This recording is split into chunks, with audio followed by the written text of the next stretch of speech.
Welcome to Tech It's Simple, the world of tutorials for simplicity meets technique. You're watching Bigo Live Series Part 3. In this video, I'll show you how you can change your name in the Bigo Live application. To get started, open your Bigo application first. In this homepage, click on that human icon right below on the screen. You will enter this page. Here, click on your profile picture, and it will guide you to your next page. In the top right of the screen, you will see a pencil icon there. Click on it. After you raise the space, scroll down, and you will see the name option in the information section. Click on it. Now, clear this name and enter a new one. After you are done, click on Submit, and you're all done.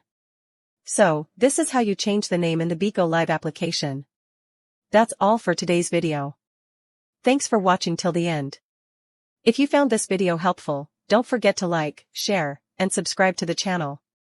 Also, hit that bell icon to get notifications for more helpful tutorials. See you in the next video. Stay connected.